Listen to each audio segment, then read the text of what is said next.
गडचिरोली जिल्ह्यातील कुरखेडा तालुक्यातील मरारटोला गावावर दुःखाचा डोंगर कोसळला आहे।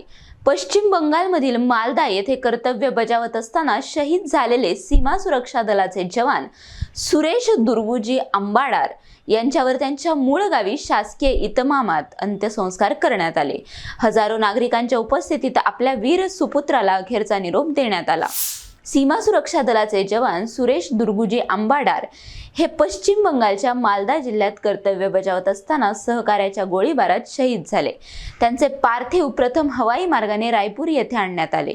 त्यानंतर रस्ते मार्गाने शनिवारी सायंकाळी त्यांच्या मूळ गावी मरारटोला येथे पोहोचविण्यात आले। पार्थिव गावात दाखल होताच संपूर्ण परिसर शोकमग्न झाला। रात्री सुमारे 10 वाजता अंतरगाव कुंभीटोला येथील सती नदी घाटावर शासकीय इतमामात अंत्यसंस्कार करण्यात आले। यावेळी शहीद जवानाच्या मुलीने मुखाग्नी देत वडिलांना अखेरचा निरोप दिला। हा हृदयस्पर्शी क्षण उपस्थित प्रत्येकाच्या डोळ्यांत अश्रू आणणारा ठरला। कुरखेडा तालुक्यासह परिसरातील हजारो नागरिक, लोकप्रतिनिधी, अधिकारी आणि विविध संघटनांच्या प्रतिनिधींनी उपस्थित राहून शहीद जवानाला भावपूर्ण श्रद्धांजली अर्पण केली। देशाच्या सीमांचे रक्षण करताना सर्वोच्च बलिदान देणाऱ्या या वीर जवानाला उपस्थितांनी मानवंदना देत त्यांच्या स्मृतींना अभिवादन केले।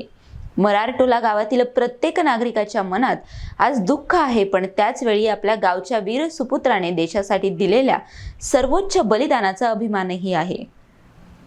सुरेश आंबाडार यांचे बलिदान भावी पिढ्यांसाठी प्रेरणादायी ठरणार आहे। Shankar Mutelwar, NTV news Marathi, Gadchiroli.